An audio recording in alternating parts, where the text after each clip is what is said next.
야고보서 3장 1절로 18절의 말씀입니다.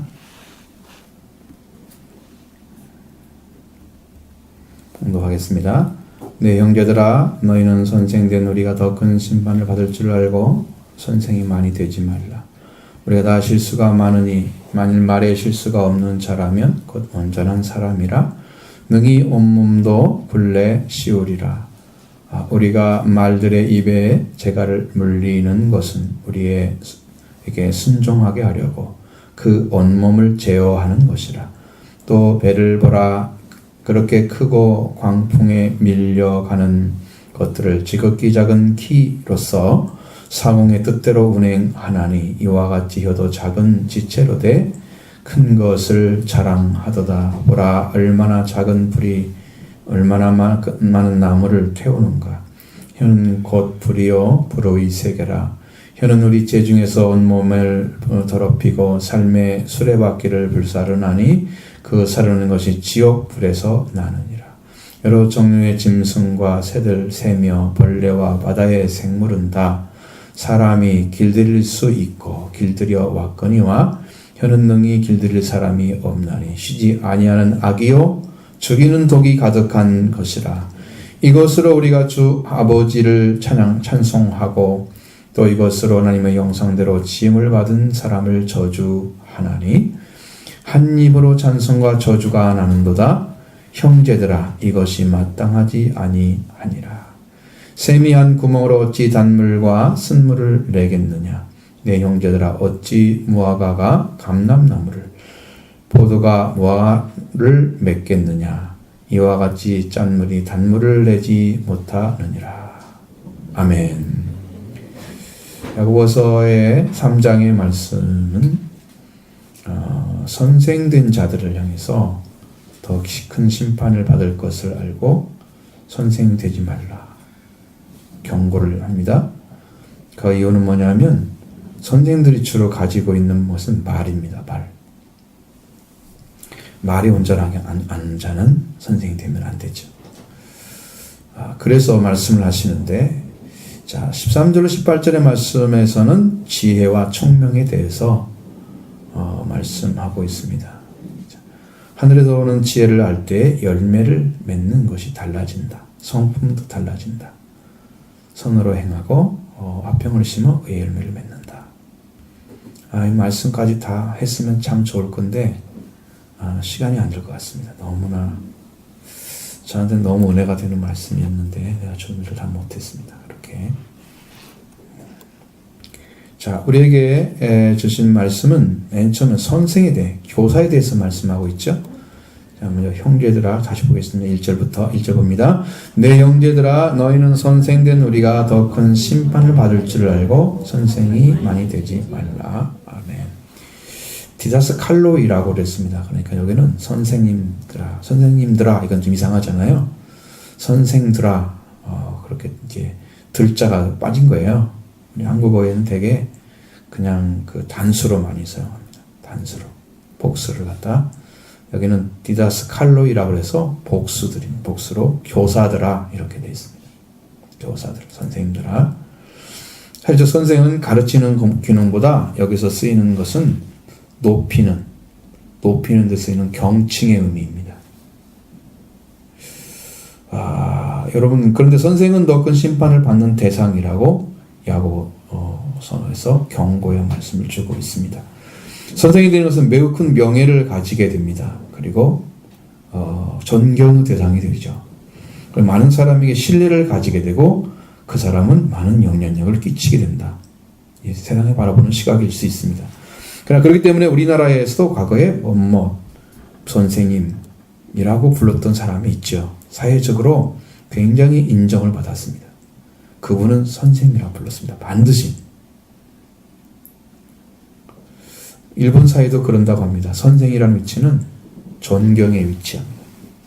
우리나라는 이름이 부를 수가 없어가지고 이름을 선생이라고 부르잖아요. 번 선생님 아니면 누구 사장님 이런 거 부르는데 전혀 격조에 안 맞는 말을 쓰고 있는 거죠. 한국 사람들은 너무 이상하게. 근데 당시 왜 이 말을 썼냐면 선생이라는 것은 가장 두드러진 것인데 예루살렘 교회 좀 시작됐잖아요. 처음 시기에 초기 기독교 그리스도 공동체에서 주도적인 집단을 가리켜서 디다스 칼로이라고 그랬습니다. 선생님들이라 그랬단 말이죠. 그 교회에서도 두뇌가 있거나 아니면 뭐 어느 우두머리에 서 있는 사람도 있죠? 이 사람들이 뭐냐면 선생님들이에요. 이 사람들을 가리키는 거예요. 교회를 주도했던 자들이 가질 수 있는 한 가지 문제점은, 자, 그 위치에 있기 때문에 어떻게 당연히 선생님 자리 쓰겠죠. 그렇습니다. 그러한 자리를 하면 할수록 완전 말을 가지고 가르쳐야 되는데, 그렇지 못한다면 그는 심판에 회부되어서 더 큰 정죄를 받게 된다는 거예요. 그 가르치는 자, 선생이 많이 되지 말라 그랬습니다. 많이 되지 말라. 풀로 써 있는데 이건 뭐 우리 말로는요 잘 이게 표현이 안 되는 그런 말입니다. 선생이 많이 되려는 말씀은 권고가 아니고요, 금지를 요구하는 명령입니다. 되지 마십시오, 이게 아니에요. 넌 되면 안 돼 라는 얘기예요. 많이는 안 되라는 말이에요. 아니, 없어지면 못 하잖아요. 그 역할을. 많이 되지 말라는 얘기예요. 많이. 자, 이거 뭐냐? 심판이 왜 크다고 하냐? 더 큰 심판을 받는다는 것은, 심판이란 말은 결정, 행위의 결과입니다. 결정, 행위. 그래서 이걸 뭐라고 그래요? 선고를 내린다고 그러잖아요. 선고를 내리는 걸 말합니다. 더 큰 선고가 있을 거야, 이렇게 얘기하는 거예요. 그래서 여기는 비호의적으로 정죄의 의미를 가지고 있습니다. 정죄. 그러니까 정죄가 너무 클 거야. 네, 여러 가지 걸 가르쳤는데 이 오류를 범하거나 몰리를 했다거나 아니면 잘못된 것을 가지고 있으면서 실수를 해서 말을 했어. 이게 진짜가 아닌데 가짜를 진짜처럼 한다든가 뭔가 오류를 범했어. 실수한 거죠. 이런 것을 많이 하게 되면 그 사람은 정죄를 받는 거예요. 그 말로, 가르치는 말로. 그래서 선생 되는 게 무섭다는 거예요.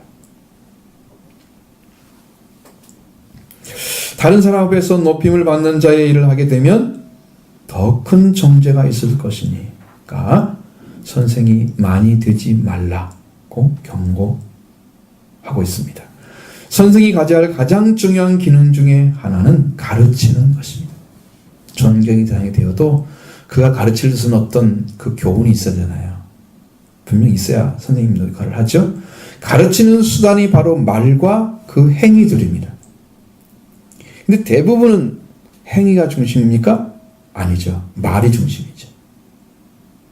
말에 실수가 없어야 되나요? 그럼 완전한 사람이에요. 이 실수가 없는 말을 가지고 있어야만 되는 거죠.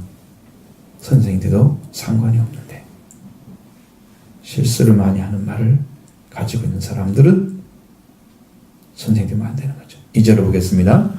우리가 다 실수가 많으니 만일 말에 실수가 없는 자라면 곧 온전한 사람이라 능히 온몸도 굴레 씌우리라. 아멘. 보편적인 삶 가운데는 실수를 많이 한다 그러는 거예요. 주의를 기울이지 못해서 잘못하는 방식, 그런 행위, 부주의로 잘못하는 거예요.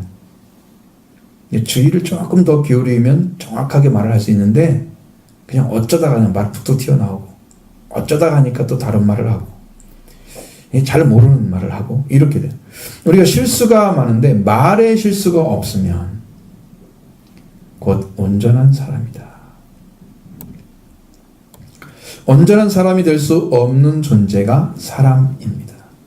사람은 실수가 많은 것 중에 제일 많이 하는 것이 말입니다.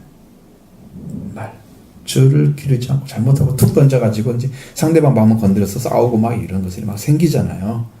조금만 말을 잠깐 바꿨으면 마음은 안 상하고 정확하게 해서 사람이 이해하고 아무 문제가 안 생기를 갖다가 문제가 딱 생기면 잠깐 차이가. 아무리 지혜를 기려서 말씀을 잘했다. 그럼 완전한 사람일까요? 우리가 진리의 말씀으로 그걸 보면은요, 어떤 것을 잘못했는지 금방 알 수 있습니다.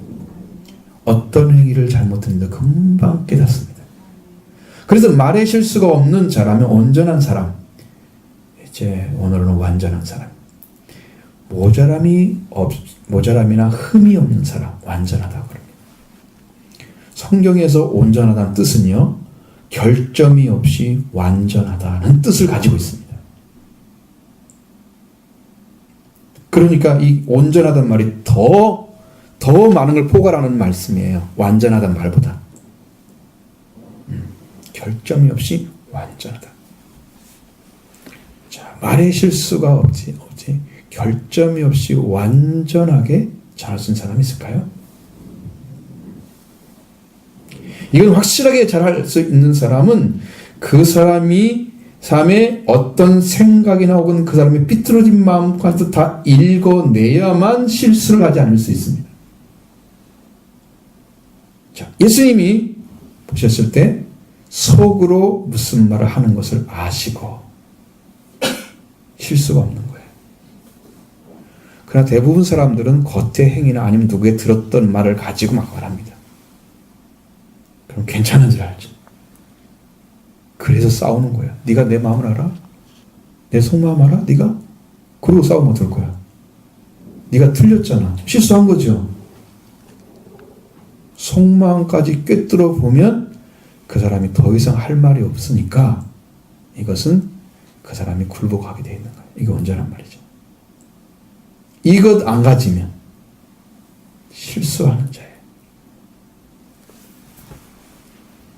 그래서 그 사람이 어떤 생각이나 삐뚤어진 마음까지 다 읽어내야 실수를 안 하는 거죠. 예수님처럼 그렇게 해야 된다는 것입니다. 그래야 온전한 말을 가진 거예요. 잠언서 25장 15절에 보면 경우에 합당한 말은 아로 새긴 은쟁반의 금사가 아니라. 성경은 이렇게 말씀합니다. 환경, 조건, 상태에 합당한 말. 이게 경우에 합당한 말이에요. 아로 새긴 은쟁반의 금사과 같다. 여러분, 은이 가치가 있는 거잖아요. 철에 비해서 훨씬.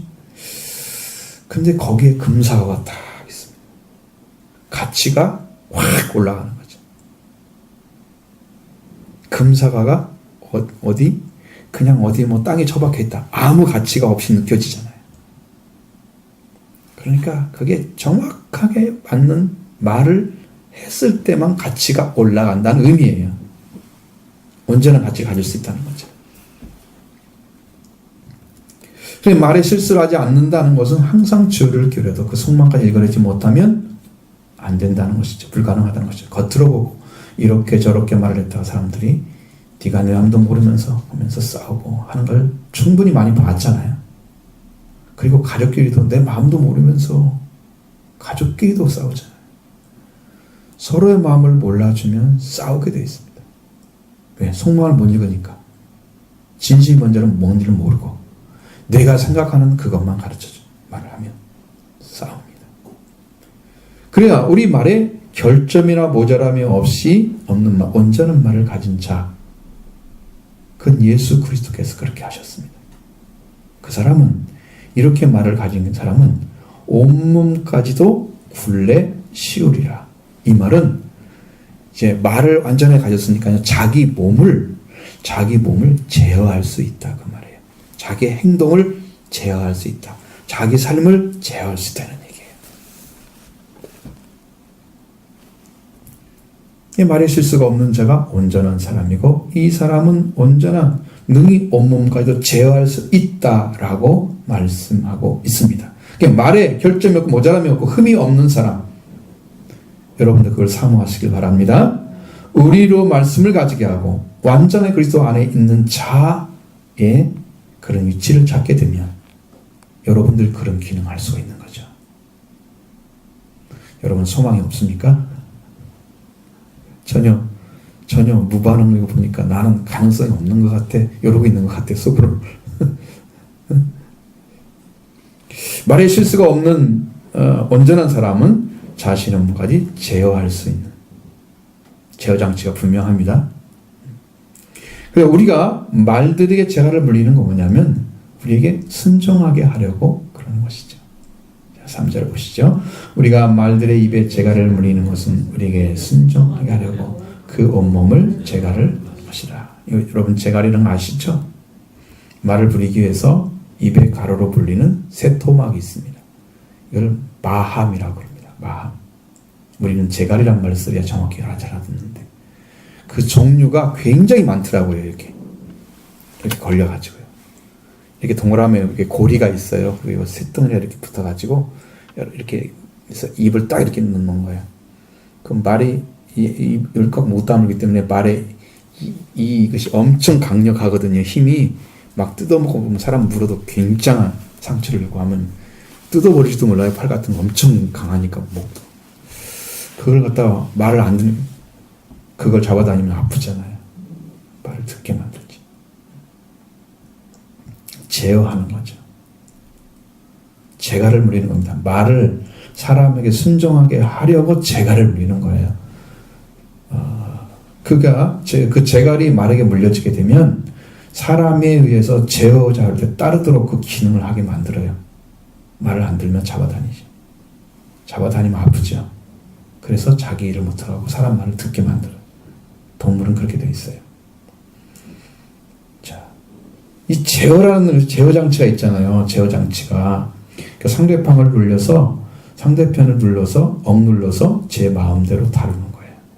브레이크를 딱 제어 장치 딱 하면 차를 내 마음대로 못 다루면 사고 나기 일쑤겠죠. 마음대로 다르죠. 어느 순간에 가서도 딱 쉬거나 달려가거나 다 하고 만들었어요. 말들의 입에는 재갈을 물리는 것은 말을 사람이 제 마음대로 다루기 위해서입니다. 그러니까 사람들이 재갈을 물리는 방법이 있을까요? 사람에게 재갈을 물리면 어떻게 될까요? 너 아무 말도 하지 마. 내가 시키는 말만 해. 재갈 물리면 좋잖아요. 그런 사람들은 되게 뭐라고 말을 하지 말라고 그러면 내일까지 내가 말하는데 당신이 무슨 상관이 이래. 자기가 민주주의 산다고 생각하는 것 같아. 민주주의 살아도 표현의 자유는 있지만 권리도 있는 거예요. 자기를 지키는 권리도. 응? 하나님도 그렇게 생각하실까요? 네 마음대로 말해도 돼. 그렇게? 자, 그러면 또다시 이제 야고보가 얘기하죠. 어떻게 사공의 뜻대로 배를 움직일 수 있나? 큰 문제. 그것도 키 하나로 가능하다는 거죠. 4절 보겠습니다. 또 배를 벼라. 그렇게 크고 광풍에 밀려가는 것들을 지극히 격은 키서 사방의 뜻대로 운행하나니. 아멘. 여러분 배를 보면 그렇게 큰 거친 바람에 밀려가는 것을 지극히 작은 배의 키에 의해서 조타수가 있어요. 사공이라고 그랬죠. 여기는 조타수가 배의 키잡이입니다. 조타수에 의해서 원하는 대로 빠르게 운전한다. 배를 운전하는 조타수가 조정하는 키는 아주 작은 거예요. 여러분 돌리는 거 봤죠? 우리도 그런 거 봤잖아요. 작은 거예요. 큰 거친 바람에 밀려가는 배를 조타수가 키에 의해서 원하는 대로 빠르게 움직입니다. 그러니까 저기 가면 안 돼 하고서 몇 미터에서 앞에 전공에서 말을 해주잖아요. 그러면 빨리 돌려야 됩니다. 이거 빠르게. 그래서 그쪽으로 딱 방향을 바꿔야 돼. 확실합니다. 그렇게 하지 않으면 사고 나죠. 마음대로 움직이는 거예요. 가능하죠? 그런데 혀는 가능합니까? 혀는 몸의 작은 지체에 불과한데 그 혀로 인해서 엄청난 재앙이 온다는 거죠. 자, 오늘 보겠습니다. 5절을 봅니다. 이와 같이 혀도 작은 지체로 돼 큰 것을 자랑하도다. 보라, 얼마나 작은 불이 얼마나 많은 나무를 태우는가. 아멘. 잘 보면 여기서 혀는 있잖아. 발언 능력을 가리키는 겁니다. 발언하는 능력을 가리키는 거예요. 단어 의미가. 그래서 말을 하는 능력을 혀라고 이렇게 얘기하는 거죠. 작은 지체죠. 그건 지체라는 말은 인체의 한 부를 말하는 거예요. 지체란 말은 팔다리를 가리키는 거니까 이 혀가 팔다리 아니잖아요. 그렇죠? 인체의 한 부분이죠. 아주 작은 거죠. 그러나 큰 것을 자랑한다는 거예요. 자기 자신을 잘 나타내 드러내. 자신에게 관련된 것들을 이를 막 드러내서 말을 하는 것이 자랑하는 거예요. 자, 나는 뭘 가지고 있고 뭐가 다 무엇이 얘기해내요? 말이 혀를 통해서 바른 능력을 가지고 다 해내는 거예요. 자기 자신에 관련된 것들 다 드러냅니다. 큰 것을 자랑하는 거예요. 인체의 작은 부분인데 사람 전체를 자랑하는 것이 혀라는 거예요. 사람이 자기 걸 다 드러낸다는 거예요. 자기가 가지고 있는 자기 관련된 것들을 전부 얘기해. 그 혀 하나 가지고 그 역할을 하는 거죠. 말을 제어하고 자갈을 물리는 것은 역시 작은 것입니다. 큰 말을 원하는 대로 제어하죠. 배에서 배를 보면 작은 키 하나 가지고 배를 원하는 대로 빠르게 운전하죠. 그러나 혀는 작은 것인데 얘는 제어가 안 된다는 거예요. 자랑한다는 거예요. 큰 것을. 작은 것인데 큰 걸 자랑해. 여러분 배나 아니면 배의 키나 말의 재갈은 제어가 된다고 그랬잖아요. 사람은 말에 혀가 제어가 되지 않는다는 거예요. 그래서 작은 것이 큰 것을 다 드러내버리고 맙니다. 인체 작은 것이지만 큰 걸 자랑, 온몸을 제어하는 기능을 하지 못한다는 거죠. 오히려 온몸을 더럽히는 기능을 한다는 거죠. 온몸을 불사르게 만든다는 거죠. 기능 자체가 역기능을 하고 있는 거예요. 혀가. 왜 이런 혀를 가지고 있을까? 한 가지 예를 더 들었습니다. 작은 불이 얼마나 큰 나무를 태우는가. 원어에는 보니까 얼마나 많은 큰 나무라고 써 있어요. 얼마나 많은 나무가 아니고 큰 나무라고 써 있어요. 작은 불이 큰 나무를 태우는 건 놀라고 작은 불을 찌라도 그 불이 붙으면서 가면서 점점점 큰 나무를 다 태워버리는. 그러니까 이거 태운다고 하는 것은 파괴력을 가리키는 겁니다. 이 혀의 파괴력.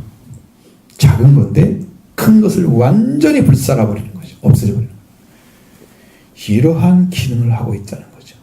파괴시키는 기능. 좋은 게 아니에요. 여러분 불을 불 때 불씨는 작잖아요. 우리가 불 한번 붙일 때 옛날에는 다 성냥을 켜서 탁 해서 한번 조그마한 것을 불 붙여가지고 그게 켜서 커지잖아요. 불이. 그죠? 산불이 나는데 산불을 처음부터 확 붙겠어요? 조금 붙었는데 왜 커지는 거잖아요. 작은 건데 점점 커져서 파괴를 시키는 거예요. 이게 혀의 말의 기능인 거죠. 이 문제예요. 큰 나무를 다 태워버린다는. 사람이 있어도 혀가 작은 불씨와 가지고 불을 태워서 그 나무를 태우는 것 같이 자신의 삶을 다 태워서 사라지게 하는 심각한 폐해를 주는 존재가 바로 혀라고 말하고 있는 거예요. 해를 준다는 거예요. 좋지 않은 영향이나 해를 주는 심각한 폐해를 줍니다. 혀가 어디에 소속되어 있기 때문에 이런 걸 합니까? 여러분의 혀가 어디에 소속된가 보세요. 내 혀가 어디 소속이 되어 있는지가 결정적인 것입니다. 자, 6절 말씀입니다. 혀는 곧 불이요 불의 세계라. 혀는 우리 제 중에서 온몸을 더럽히고 삶의 수레바퀴를 불사르나니 그 사르는 것이 지옥불에서 나느니라. 아멘. 혀에서 나오는 언어가 불이랍니다. 불의 세계라고 합니다. 온몸을 더럽힌다고 합니다. 혀가 삶의 수레바퀴를 불사른다고 합니다. 그 불사르는 것이 어디서 나오냐? 사르는 것이 지옥에서 나온다 말하고 있습니다. 이 바른 능력을 가진 혀, 이 혀는 불이다. 곧 태우고 불사르는 파괴력을 가지고 있다는 거죠. 여러분 말 한마디 잘못해서 수없는 문제를 일으킨 사람도 있습니다. 옛날에 우리 말에는 뭐가 있어요? 말 한마디로 천냥피도 갚는다 그러잖아요. 궁여를 요구한 사람들은 다르죠. 자, 불은 태우는 기능을 가지고 있죠? 태우는 기능을 하고 있습니다. 그러면 태워야 할 것이 있고 태우지 말아야 할 것이 있습니다. 그죠? 이 불은 구별할 수가 없다는 거예요. 태워질 수 있는 것이 옆에 있으면 다 태워버리는 거예요. 그죠? 여기 집 불 나면 안 되잖아요. 얼마나 소중하게 해서 그 추억도 쌓여진 같은 그런 물건들이 엄청 많은데, 또 가족에 필요한 것들이 다 거기 있는데, 그걸 다 태워버리는 거야. 그 기능은 필요 없는 기능이잖아요. 그런데 태운다 그 말이에요. 필요 없는데. 자, 우리가 나무를 갖다가 뗀다? 필요하죠. 이 기능은 그것을 위해서 쓰기 위해서 주는 것이야. 근데 잘못된 기능을 하고 있어.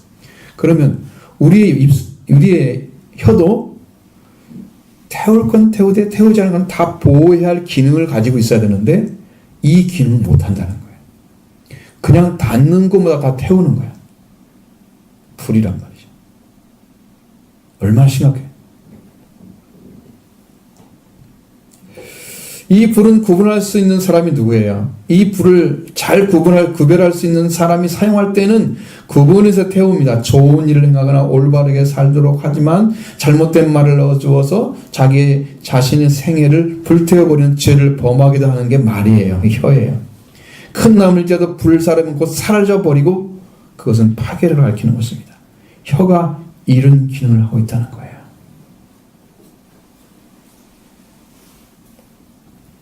혀는 또 불의 세계입니다. 불은 히브리어로 아원이라고 되어 있습니다.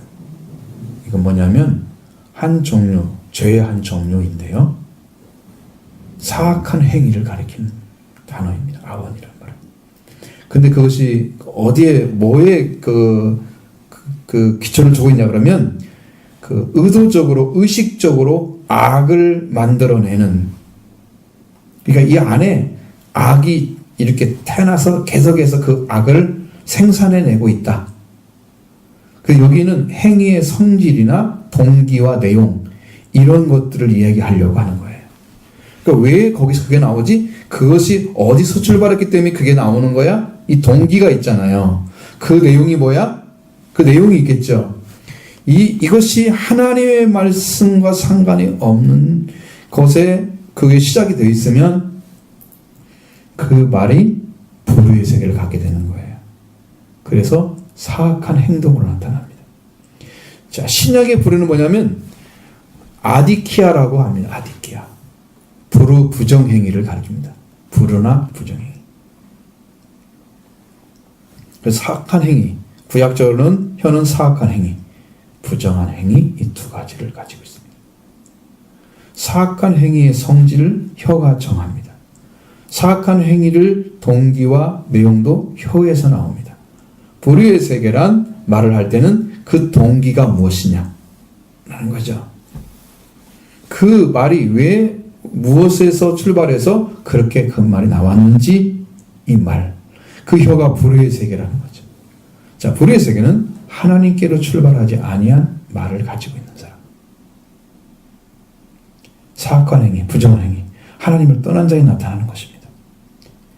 하나님을 떠난 사람이 가지고 있는 세계에 속해서 나오는 말들. 의의 세계에 속한 사람, 혀는 하나님의 말씀으로 출발한 사람들. 불의의 세계는 하나님의 말씀을 떠난 자가 가지고 있는 말들. 이 혀는 우리 지체 중에서 온몸을 더럽히고 삶의 수레바퀴를 불사르고 지옥불에서 난다고 얘기합니다. 혀는 우리 인체 중에서 온몸을 더럽히는 것이라고 말했습니다. 이 더럽힌다는 말은 온몸에 얼룩을 지게 하거나 흠이 있게 하거나 점을 있게 만드는 거예요. 온몸을 깨끗하게 하려면 뭐가 있어야 돼요? 물로 씻어야 되잖아요. 그렇죠? 근데 얘는 더럽힌대요. 더럽힌대요. 죄를 씌우는 거죠. 자, 찢는다, 더럽힌다, 이거 상징적인 이야기입니다. 보이는 게 아니라는 거죠. 비유적으로. 온몸을 더럽힌다. 우리를 더러운 사람이 되게 만든다. 혀가. 그 출처가 어디서 나오기 때문에 그런가요? 예수님 말씀하십니다. 마태복음 15장 18절에 20절에. 입에서 나오는 것들은 마음에서 나오나니. 자, 입에서 나오는 건 마음에서 나오는데 이것이야말로 사람을 더럽게 하느니라. 사람을 더럽게 하는 게 입에서 나오는 건데 그것이 마음에서 나오는 거래요. 그러면 여러분의 영혼이나 마음이 회개해서 구원의 위치에 있지 아니한 사람들은 이런 불의 세계의 말을 가지고 있다는 거예요. 더럽히는 말, 불의 말을 가지고 있다는 거죠. 마음에서 나오는 것은 악한 생각, 살인, 간음, 음란, 도둑질, 거짓, 방언, 거짓 증언, 비방, 이런 것들, 이런 말들, 이런 행위 자체가 사람을 더럽히는 것이다. 더럽게 합니다. 입에서 나오는 말이 여러분을 더럽게 하면 어떻게 해요? 여러분들은 가만히 있어도 나는 더러운 사람이 되는 거죠. 이 말이 끊어져야 되잖아요. 이 말이 안 끊어지고 계속해서 입에 나올 수 있는 이 말의 근거가 어디에는 지금 붙어 있는데 그게 지금 타락한 마음에서 오는 거잖아요. 그 마음이 어디에 연결되어 있을까요? 어디에 연결되어 있기 때문에 그 마음에서 나오는 말이 사람을 더럽힐까? 지금 이 문제거든요. 이 문제를 해결해야 되는 거예요. 사람을 더럽게 하는 말이 마음에서 나온다 그러면 그 사람은 죄인인 거죠. 죄인입니다. 마음이 죄로 가득 차 있습니다. 그래서 마음에서 나오는 생각은 추악하고 사악하고 더럽고 거짓된 것입니다. 그 마음의 타락은 그 마음의 어디에 그늘에 따라서 달라 결정되는 그 마음은 하나님을 떠난 자의 마음입니다. 혀는 삶의 수레바퀴를 불사른다고 말씀하고 있습니다. 이 삶이라는 것은 게네시스라는 단어입니다. 이것은 기원이나 출생, 삶을 의미합니다. 게네시스. 이 삶이나 아니면 목숨 아니면 생이라고 번역하는 게 맞는 거예요. 그 이전에 개역 성경에는 생이라고 그랬습니다. 생이 맞는 거예요. 생명을 가리키는 거죠. 이 수레바퀴며 삶이 생명의 수레바퀴, 그러니까 사람이 살아서 걸어가는 삶의 그 과정 속에 있는 것들. 수레바퀴는 걸어가서 계속 가는 거잖아요. 계속 가는 거죠. 우리의 생명이 달려가는 거, 인생이 살아가는 거, 생의 수레바퀴예요. 우리의 삶의 여정을 다 불살라 버린다는 거예요. 엄청난 재앙을 가져온다는 거죠. 혀로서 멸망을 당한다 이 말이죠. 이걸 다 불태워버리면, 내 생을 불태워버리면 내가 남은 게 뭐가 있어요? 불탔는데 내 생에 남은 게 없잖아요. 다 타버렸는데 나는 끝이야. 그걸로 혀가 하나님께 가까이 가서 하나님의 말씀을 가지고 있지 않으면 그 말을 가진 사람들은 다 망한다 그 말이에요. 이거 바꾸지 않으면, 이 말을 바꾸지 않으면 망한다는 거죠. 그 혀가 어디에 속해 있으면 그 불을 가져옵니까? 생을 불에 수레바퀴를 태우는 그 불을 어디서 가져옵니까? 게헨나, 지옥에 속해 있기 때문입니다. 자, 우리의 생명이 하나님을 떠나서 하나님께 소속되어 있는 사람이 아니라는 거죠. 하나님께서로부터 영원한 생명을 받은 사람 외에는 그의 생명이 하나님을 모르고 있기 때문에 죽어있는 자입니다. 죽어있는 혀를 가진 사람, 죽어있는 자의 혀, 발언 능력 자체가 어디서 오느냐? 지옥에서 오기 때문에 혀가 하는 일이 모든 것을 불살라버리는, 불을 가지게 만드는, 온몸을 더럽히는, 생의 삶을 죽음으로 만드는 이 악행을 저지르는 혀를 우리가 가지고 있는 거예요. 혀는 불이고 불의 세계 가지고 있고 온몸을 더럽히고 급기야 생명의 수레바퀴를 불살라버리는, 불이 더럽히는 말이 지옥에서 나오는 것이다 말씀하고 있습니다. 온몸을 더럽히는 불의 세계. 근거가 어디냐? 지옥입니다. 지옥에 속해 있는 사람들은 그리스도와의 속죄와 부활이 이루어지지 않은 사람들에게 자식들이 가지고 있는 소속에 바로 지옥에 속해 있는 거예요. 그러니까 이 영적인 문제를 해결하지 않고 누구를 많이 가르쳐? 니도 알지 못하는데 누구를 가르쳐? 너도 제대로 안 믿는데 누구를 말씀하고 가르쳐? 그러니까 심판에 대한 정죄 받는다. 이게 더 큰 정죄. 그러니까 선생 되지 말라고 하니. 잘난 체 하지 말아야겠지, 우리한테는. 말을 조심해야 되는 거죠. 여기서 우리의 생명의 부활을 받지 못하고 죽음에 있는 자의 말은 지옥에서 나는 말을 불을 가지고 있고 불의 술 가지고 있고 생의 숙명의 수레바퀴를 불사르는 이러한 사람들. 자기 몸을 더럽히는 그런 사람. 아직도 완전한 말을 가지지 못할 뿐 아니라 그 영혼이 하나님을 모르는 사람들이에요. 이런 걸 가지고 있다는 거예요. 너무나 적나라하게 파헤치지 않습니까? 우리의 모습을. 이걸 가지고 있다면 여러분도 통해 자복해야 됩니다. 왜? 은혜가 필요하기 때문이죠. 주님의 긍휼이 필요하기 때문이죠. 여러분 잘 기억하시기 바랍니다. 또 여러 종류의 짐승과 새와 벌레와 바다의 생물은 다 길들여 서 있는데, 그리고 길들여 왔는데 다른 거 안 된다. 뭐가 안 될까요? 혀는 안 된다는 거죠. 자, 7절로 8절 보겠습니다. 여러 종류의 짐승과 새며 벌레와 바다의 생물은 다 길들일 수 있고 길들여 왔거니와 혀는 능히 길들일 사람이 없나니 쉬지 아니하는 악이요 죽이는 독이 가득한 것이라. 아멘. 모든 종류의 야생 짐승과 새들과 기는 것들과 바다의 해물들은 사람들에게 길들여지고 있고 길들여 왔다라는 거예요. 원어대로 하면 이렇게 되어 있어요.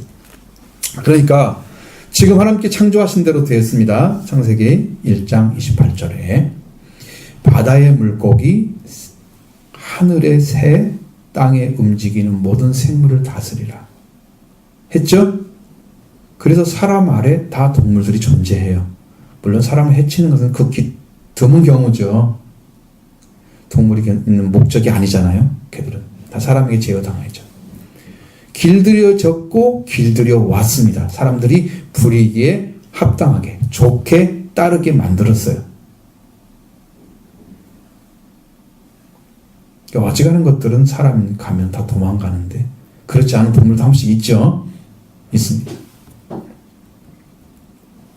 그러나 혀는 길들일 사람이 없다. 그러니까 세상에 있는 어떤 가르침, 어떤 선생님의 가르침에도 이 혀를 제어하는 능력을 가지게 할 수 없다는 거예요. 사람이 할 수 없다고 말하잖아요. 사람은 길들일 수 없습니다. 이게 어떤 문제가 있을까요? 짐승은요, 잘 가르쳐서 부립니다. 우리가 주로 많이 하는 가축들은 부리는 게 있잖아요.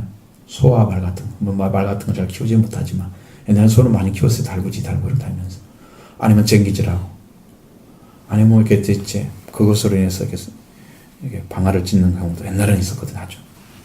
지금 뭐 그런 거 하지 않지만 다 씁니다. 그렇죠?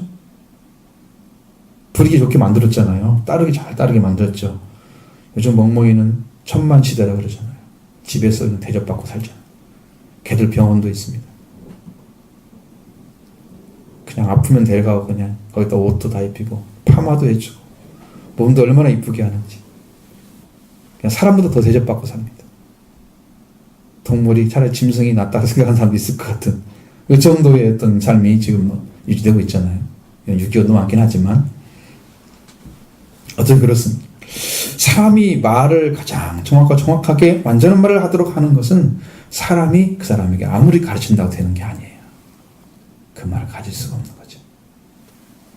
사람이여는 길들일 사람이 없다. 사람이 가진 말을 가지고 그 사람을 완전하게 할 수가 없습니다.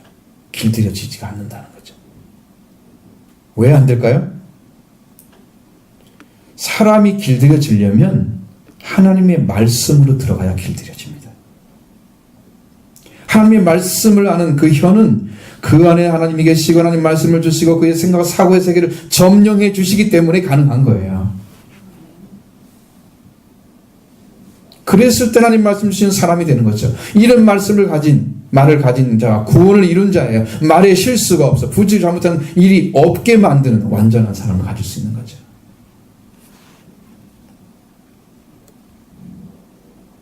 우리가 정신을 차리고 시적으로 죄를 기른다고 해서 실수를 하지 않을 것 같지만 그렇지는 않습니다.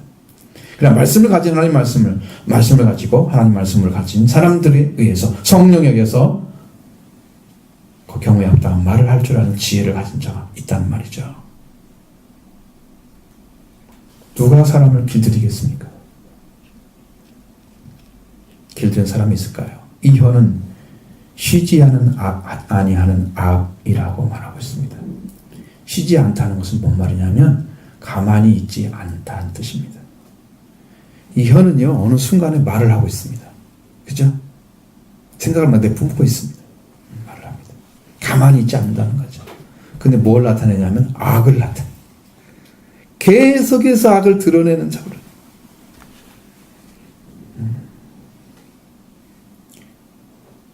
이 악을 계속해서 혀를 통해서 이 세상에 뿜어져 나오고 있습니다. 타락한 인간의 말 때문에 지금 여러분 우리나라 정치가 타락하는 것은요 말 때문에 지금 타락하고 있는 거예요. 그냥 말을 그렇게 나쁘게 하는지 모르겠어요.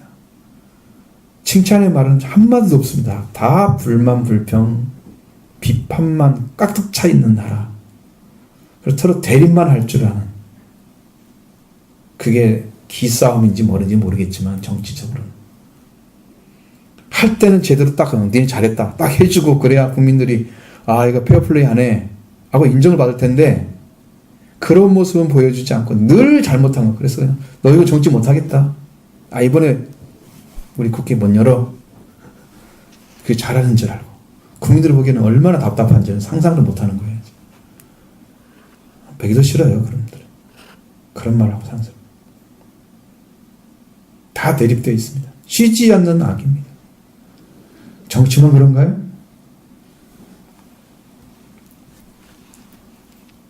가만히 있지 않습니다. 악을 계속 뿜어내서 계속해서 말할수록 악만 나옵니다. 그러니까 오염을 시키는 세상을 해요. 또 한 가지는 죽이는 독이 가득한 것이라고 그랬습니다. 말은 죽이는 독을 품고 있다라는 거예요. 독은요 건강이나 생명에 해를 끼치는 성분을 가지고 있다는 거죠. 생명을 죽게 하는 해를 끼치는 독. 하나님을 떠난 인간이 가지고 있는 말입니다. 사람의 생명을 죽이는 말은 사람의 말. 하나님에서 나오는 모든 말씀은 살리는 말씀입니다. 사람이 빵으로만 살 것이 아니고 하나님에서 나오는 모든 말씀으로 살리라. 살리라는 말은 살려질 것이다 하는 얘기예요. 하나님의 입에서 나오는 말씀은 다 살리는 말인데 인간의 말은 다 죽이는 독이라고 말해요. 악을 뿜어낸다 이 말이죠. 능히 사람을 혀를 길들일 방법이 없다. 사람이 없다. 자, 그런 혀를 가지고 주 아버지를 찬송하고 그 또 하나의 명상으로 지음받은 사람을 저주하고 이러고 있다는 거예요. 사람이. 얼마나 본질을 정확하게 얘기합니다. 자, 9절 10절 보겠습니다. 이것으로 우리 주 아버지를 찬송하고 또 이것으로 하나님의 형상대로 지음을 받은 사람을 저주하니 한 입으로 찬송과 저주가 나는도다. 내 형제들아 이것이 마땅하지 아니하니라. 아멘. 자, 불의 세계에 불의 세계를 가지고 있고 온몸을 더럽히고 생애수로 받기를 불사르는 지옥불에 나는 불을 가진 혀, 지옥에서 나오는 불을 가진 혀. 이러한 사람, 독을 뿜어내고 악을 쉬지 않게 내보내는 그 혀, 그걸 가지고 만약 우리가 이런 혀를 가지고 하나님을 찬송합니다. 제가 찬양팀이 하는 걸 봤어요. 그런데 그런 애들 믿음 가지 않는 게 뭐냐면 저를 가고서 저 그 다음에 예수를 믿고 지금 살까? 입으로 막 찬송을 막 하면서 막 심취해가지고 막 도취한 사람처럼 쟤는 뭐 진짜 은혜 받은 사람 같아. 얼굴 모습이. 심령이 그럴까? 나는 그 생각 때문에 신뢰가 잘 안 되는 거거든. 찬송을 잘한다 꼭 잘하는 게 아니야. 신뢰가 되려면 여기가 변해 있어야 되거든요. 심령이. 영과 마음. 말씀으로 가지 있어야 돼요. 찬송을 열심히 하는. 그런데 하나님의 형상으로 지음받은 사람을 저주해. 그 입에서 막 저주해 말이야. 두 가지가 같이 한다면 참으로 너무나 가슴 아프기 짝이 없습니다. 슬픈 일이죠. 길들여지지 않아서 하나님 말씀대로 말하지 않는 혀를 가지고 주 하나님을 찬송하고 있는 하나님 형상으로 지음받은 사람을 저주하느니라. 얼마나 참 두려운 일입니까? 사랑하는 성도 여러분, 우리 교회는 지금 어떤 일을 하고 있습니까? 똑같은 사람이 똑같은 사람이 말을 하는데 이렇게 다르다고 말하고 있는 것이죠. 주 하나님을 찬송하는 사람은 하나님을 믿고 있는 사람이 아니겠습니까? 그니 찬송하겠죠? 적어도 믿는다고 말하겠죠? 찬송하러 가겠죠. 그래서 저주하는 사람, 금방 찬송한 사람이죠. 하늘 믿는다고 찬송한 사람이죠. 입에서 저주의 말이 나옵니다. 이게 혀가 아직도 할례를 받지 못했어요. 듣는 것만 할례를 받는 게 아니에요. 귀만 할례 받는 게 아니에요. 그리스도 할례 받은 사람들은요, 이게 다 이루어집니다. 듣는 것도 할례 받고요, 말하는 것도 할례 받습니다. 그래서 자르는 건 잘라내고 하나님께 속한 걸 가지고 얘기하는. 그래서 인간의 말을 할 필요가 별로 없으니까 할 말이 사실은 별로 없는 거예요. 사람의 말을 많이 하면 너무 할 말이 많은 거예요. 로마서 12장 14절에 보면 이 말씀하십니다. 너희는 박해하는 자를 축복하라. 축복하고 저주하지 말라. 자, 축복한 다음에 저주한다는 거예요. 찬송한 다음에 저주한다는 거예요. 이 축복이란 말이 찬양도 들어있습니다. 원어에는. 찬송도 들어있습니다. 박해하는 자를 축복해줬잖아요. 그리고 축복한 다음에 또 기억이 나서 아이 그 나쁜 놈 또 해가지고 저주를 해. 응? 하나님 말씀대로 내가 축복해야지 이렇게 딱 해놓고 나서 저주를 해? 그러면 이게 속에 지금 두 마음이 품어진 거죠. 축복만 하는 마음이 있으면 이게 예수님의 마음이에요. 그래서 그 죄를 용서하는 거예요. 잘못을. 용서를 했으면 끝이잖아요. 그걸로. 그게 저주하지 말라는 걸 또 쓰는 이유가 뭐예요? 그렇게 하고 돌이켜 다른 마음 품으면 안 되니까 그걸 방지하기 위해서 말씀하시는 거예요. 창세기 8장 21절에 하나님 말씀하시는 여호와께서 그 향기를 받으시고 중심에 이르시되 내가 다시는 사람 말려만 땅을 저주하지 아니하리니 이는 사람의 마음이 계획하는 바가 어려서부터 악함이라. 내가 전에 행한 것 같이 이 모든 생물을 다시는 멸하지 아니하리니 이렇게 말씀하고 있습니다. 하나님을 떠난 사람은요, 하나님께 이미 저주를 받았습니다. 그리고 하나님 그 저주받은 생명들을 홍수로 다 멸해버렸잖아요. 노아 가족 외에는. 그 노아 홍수 이후에도 노아가 방주에서 나왔어. 홍수 이후에 번제를 드리는데 딱 번제를 때 하나님께 그걸 다 받으시고 난 다음에 내가 다시는 사람을 말미암아 땅을 저주하지 않을 것이다. 사람이 저주받았잖아요. 땅을 저주하는 나라. 저주받은 사람이기 때문에 더 이상의 저주는 땅에 내리지 않겠다는 거예요. 사람은 저주를 받은 자이기 때문에 저주 아래에 있는 존재예요. 그래서 갈라디아서 3장 13절에 그리스도께서 우리를 위하여 저주받은 바 되사 우리의 저주를 그리스도께서 받으셨다는 거예요. 우리를 위하여 저주를 받으셨대요. 율법의 저주의 소리를 속량하셨으니 기록된 바 나무에 달린 자마다 저주 아래 있는 자라 하였습니다. 나무에 달린 자 예수님이잖아요. 그 저주받은 자리에 서 있던 거예요. 근데 우리 저주예요. 그게 우리 대주를 예수님이 대신 받으신 거예요. 원래 예수님은 저주받은 사람이 아니잖아요. 그가 약함은 가지고 있지만 죄는 없으시니라. 죄가 없는 존재는 저주가 없는 존재예요. 근데 예수님이 대신 저주가 없는 사람이 저주 자리에 서 있다면 우리를 대신 받으신 거예요. 예수님 받으신 거예요. 저주를 받은 사람이 내린 그 저주를 받은 사람에게 내린 그 저주를 돌아올 수 있도록, 우리 하나님 저주에서 돌아올 수 있도록 하기 위해서 내려진 율법, 그 율법의 저주가 또 사람에게 왔습니다. 너 이 말씀 못 지키고 있구나. 너 하나님 돌아오지 않았구나. 이걸 다 알려주는 거예요. 저주받은 사람이. 그러니까 뭐가 돼요? 죄인이 되잖아요. 그래서 율법의 저주가 온 거예요. 사람에게. 말씀을 못 지켰는데 너 말씀 못 지키고 있어! 라고 지적해 주는 게 율법의 저주예요. 너는 죄인이야. 너는 죽어야 마땅해. 그것을 해결해 주기 위해서 예수님이 저주를 받으셔 대신해서 십자가에서. 그래서 우리의 율법의 저주에서 속량해 주셨어. 우리 저주에서 해방됐잖아요. 율법의 저주에서. 율법 우리 저주할 수 있습니까? 정죄 못합니다. 저주도 못합니다. 이러한 은혜를 입고 율법의 저주에서 해방되었기 때문에 우리 입에서는 이제는 생명의 말씀이 나와야 합니다. 그 근원이 하나님이 되었기 때문이죠.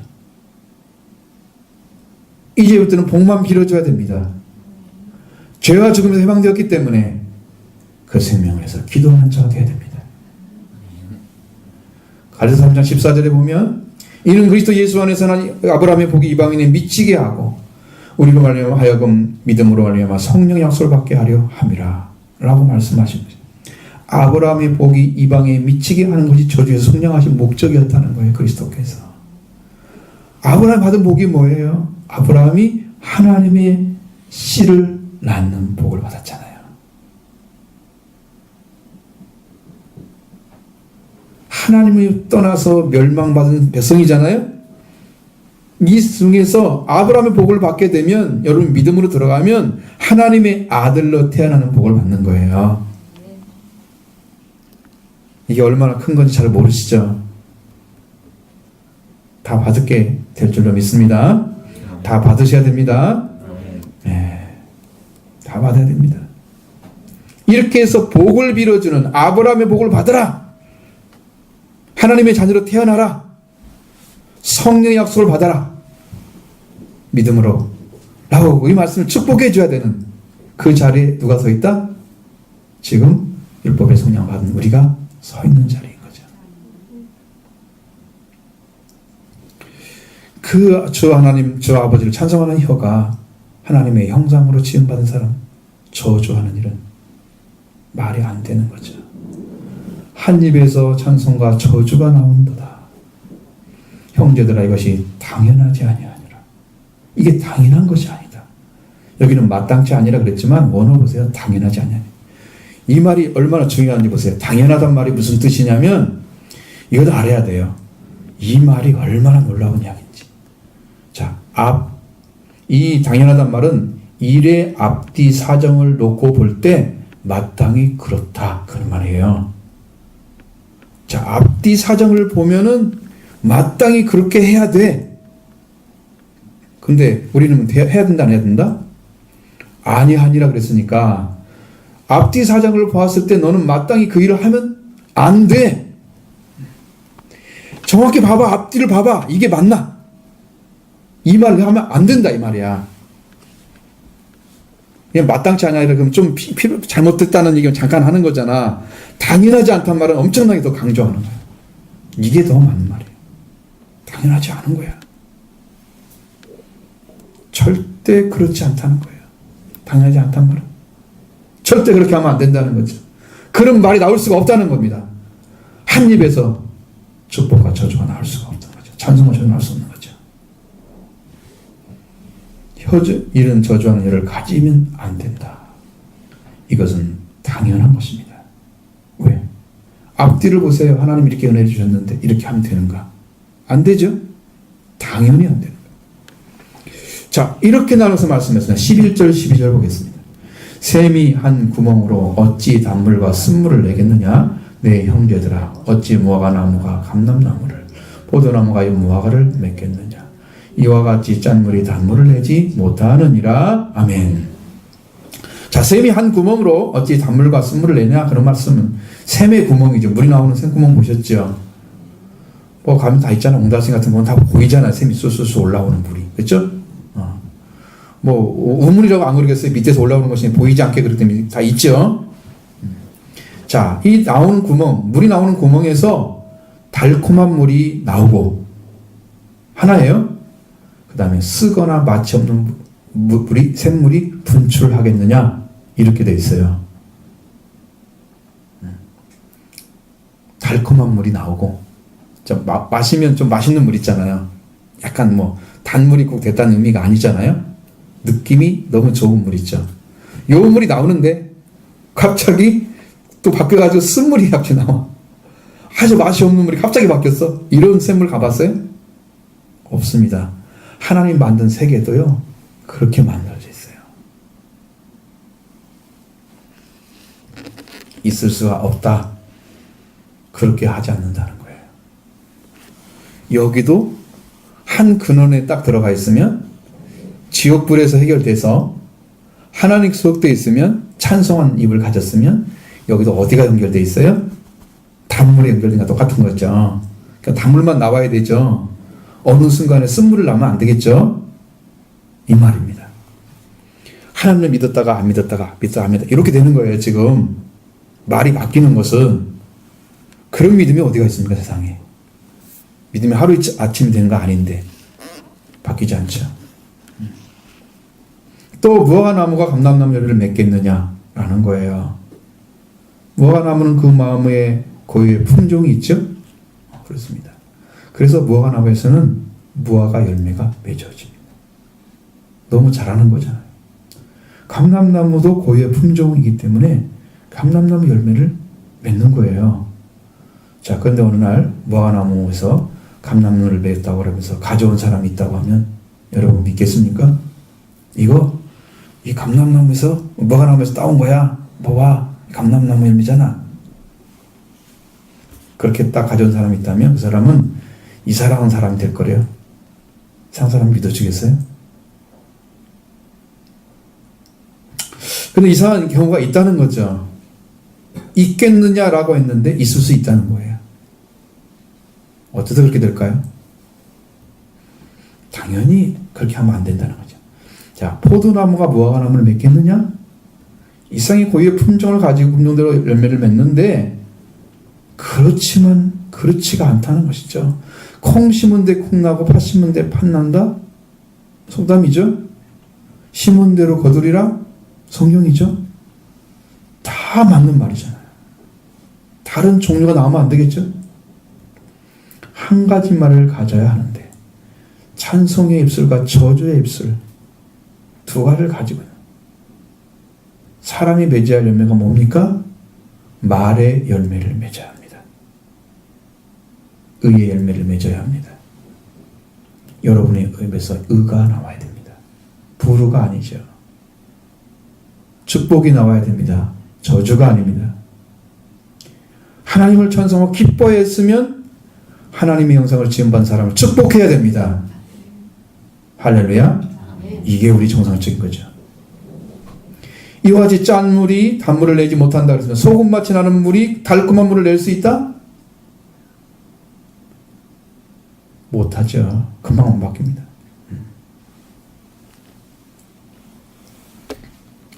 사실은 이 말씀을 딱 하면서 어디가 기억이 나냐면 13절 이하의 말씀이 다 기억났습니다. 정말 이 말씀을 드리면 완전하게 이해를 하는데 시간이 없잖아요.